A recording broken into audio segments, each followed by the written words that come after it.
All right, I used to do push-pull legs, but recently, over the past, few months, I switched to upper-lower workouts. Upper-lower training split, upper-lower split. Somebody said that an upper-lower split is best. Upper and lower 4 times a week. How do you think about upper-lower? Upper-lower. It's not because it's the greatest split on the planet. Well, it is, but that's beside the point. It's because it allows for a more high-frequency, lower fatigue approach if you're using low volume paired with that, and you're able to see progressive overload super often. That's the thing I like about it. I've noticed tremendous growth on it. Legs grew a ton, bust grew a ton. I'm hyper-prioritizing like chest growth and leg growth right now in my program because those are my 2 biggest weak points. Anyway, let's go on the chest fly. My biggest tip for this, don't use an artificial range of motion, right? I could let it keep pulling me back by expanding my sternum super far and raising my chest up, but that's not gonna do anything for me. All that's doing is moving my spine.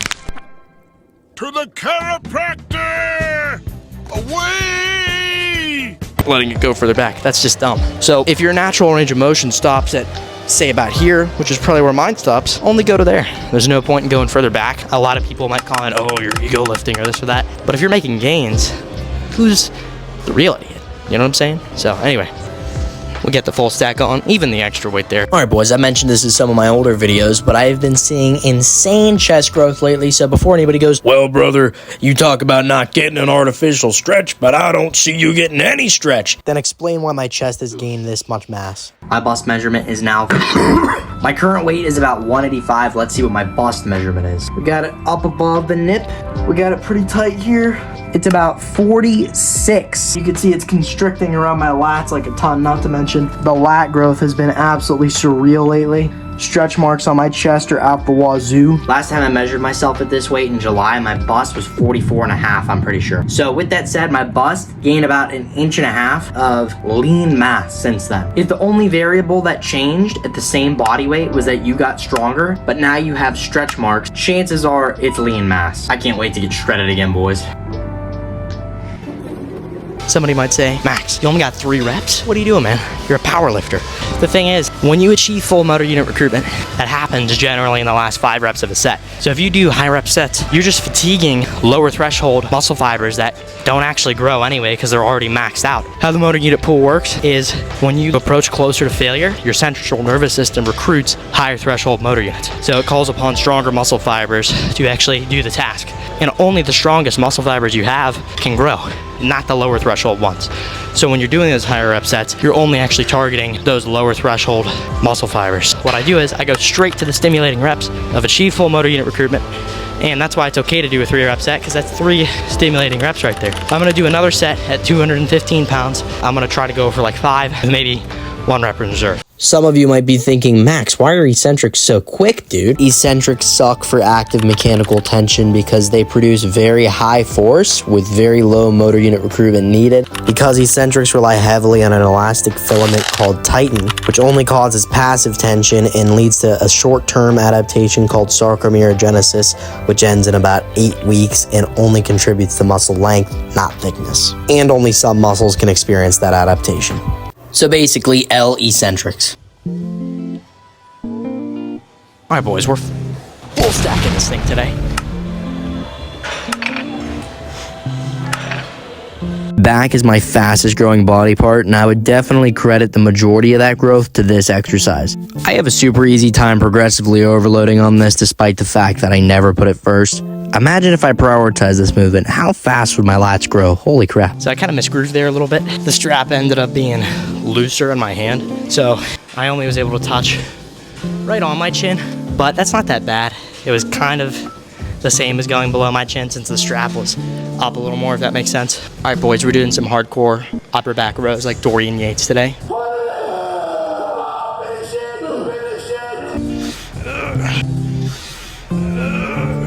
Squeeze it. Anyway, full stack. We can't really add more weight to this machine because it's, you know, it's. I was foot. It has the switches that you put on, and you can't add a gym pin. So anyway, full stack, many reps as we can with good form. Let's go. You know, one thing I hate more than anything in the gym is gimmicks. Saying anything other than full motor unit recruitment can cause a stimulus for growth is absurd. The only logical thing to do is to say, how can I get more of this and where are the diminishing returns of this thing? After researching those two things and applying some of my conclusions to my training, I can confidently say that my training is by far the most effective it's ever been. If you want giant, enormous deltoids like What's up, guys? Derek, moreplacemoredays.com. then just progressively overload the side raise, you know what I'm saying? Somebody might say, Well, brother, you're gonna want to go light on them side raises. You don't want to hurt your shoulder joint done. to which you reply, the side delts don't actually know that they're a small muscle, neither do the biceps, neither do muscles in the forearm, but they respond like any other muscle would to high motor unit recruitment and cause a stimulus for growth. So with that said, yes, high reps might be easier on your joints if you're not used to heavier loads, but once you get used to heavier loads and you start doing a range of motion that feels safe for you, it's not dangerous whatsoever. As much as I tell you to train really optimized and to train really intelligently, I also really believe in training in a way that you enjoy. Now, if you're training for hypertrophy and that is the goal and you enjoy the result of hypertrophy, then your best interest should be training in a way that's considered optimal. But with that said, if you are just a casual gym goer and you're just trying to basically get your heart rate up, enjoy yourself, have some fun with people, socialize, then you don't have to train super optimally, and you will still see great results if you train close to failure. All right, boys, we're doing super mega optimal, Jeff Nippard, Ultra, Dr. Mike, Paul Carter, JPG pull downs, tricep. We'll get 18-inch arms eventually, boys. At some point, right, Jordan? And girls. And girls will get 18-inch arms? Yeah. And girls. You heard it here first. Shh. If you want freaky arms, something people don't realize is that triceps really do make up a massively significant portion of your arms. Now, that doesn't give you an excuse to underestimate your bicep training and to just be like, yeah, I don't really need to do much. But triceps are such a big deal. They make up so much size and they make up a giant majority, I'm telling you right now. So if you struggle to have big arms or if you struggle with having small arms, do exactly what I'm doing right now in the video. The strength curve of this exercise complements them in their contracted position, which is where the long head has best leverage to produce force and subsequently has high motor unit recruitment because of that. So if you do that and you put it first and you progressively overload it, you will have gigantic horseshoe triceps. Now, to talk about injury prevention, if you actually want to prevent injuries and you want to prevent tweaks, your best bet is never doing anything that hurts. And if something is really crucial for you to do and it does hurt, try to do it in a way where you know you can eventually adapt to that movement. Focus on overloading that movement, focus on training close to failure, and build up to eventually be able to go heavy, and you will make great gains. My shoulders used to hurt pretty bad anytime I'd do side raises, and half of it was a form issue. But once I corrected my form and progressively overloaded with that form, I didn't really see issues with it anymore. All right, boys. We're going to go for, I think I did like 175 last week, so no, we'll go for 190. I'll try to get 5 reps, 5 solid reps. Now, 5 more! 5 more! Say yes! Dude, I love training heavy on biceps. I used to think that you had to squeeze the muscles super hard and do light weights. I'd always grab like the 25s or the 20s and just squeeze and really try to control the weight a ton. But I'm so glad I don't have to do that anymore, dude. I definitely enjoy heavy training more in general. And despite what a lot of people want to tell you, it is easier for the most part, especially if you're isolating. I would say the only time that it's genuinely difficult is if you're really grinding for that last rep on a heavy compound. But that's about it. Alright, enough about helping you guys. We're going to talk about my physique for a minute here. Now, all kidding aside, I am really happy with the growth that I have been seeing from an upper-lower split. Obviously, we didn't talk about lower in this video, but I'm really enjoying it. I think the progressive overload that I'm seeing from it is faster than I've seen from a lot of other splits, a lot of other training methods. And, this is a whole heck of a lot better than during my last cut when I was doing, 10 to 15 sets for chest.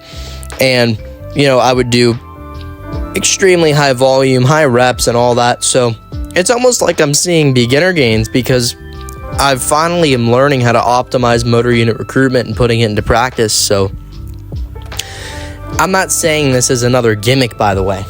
Like, a lot of gimmicks are unfounded in any sort of science whatsoever.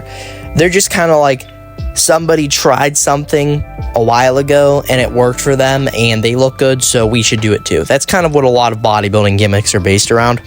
And unfortunately, the roots of these gimmicks have spread so deep that they're treated almost as like the infallible truth of bodybuilding, right?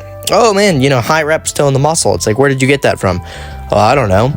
Well, in fact, it does the opposite, because training period causes swelling. But training with higher reps causes a lot more swelling, and it blurs your definition, okay? And this isn't just the pump I'm talking about. I'm talking about more long-term swelling. We're talking, several days worth of extra swelling that your muscles might experience depending on the amount of volume you did, the amount of reps, the intensity, whatever. And with that said, sure, chasing the pump is a great feeling. But once I stopped doing that and I shifted my training to just literally be about progressive overload and, okay, how can I get that feedback in my training? That's when I started making the best gains. So you guys see all my poses here. You probably can see which ones are better. And to be honest, looking at myself, I can't tell which poses are the best, right? My best assumption would be that my front poses are probably pretty good. My back poses are probably decent. Really anything involving my lats are pretty good. I think the tricep poses are pretty good. All of that's pretty good, and I would give credit to the fact that I prioritized my arms in this manner, several months ago, during last summer, and I stayed doing that for a while, right? And I put on 2 inches of my arms, and not all lean mass, obviously, because it was from a cut to a bulk, but I put on a lot of mass. And if you have a weak body part, okay, that you want to bring up, and my arms were not a weak point, they were just something that I wanted to get big for no reason, essentially. Put those things first in the workout. Make sure you're doing everything you can to progressively overload that thing. And you're going to see growth no matter how bad your genetics are. Now, if you don't even have a bicep, like if you're born without a bicep, that's probably really bad genetics. That's like the worst you can get, in which case you can't just spawn a bicep out of nowhere, But I have yet to see that. So as long as you have a bicep, as long as you have a tricep, you can grow bigger arms. I hope you all enjoyed my TED Talk. If you guys enjoyed this video, do all the 3 things that every YouTuber asks you to do, and take care.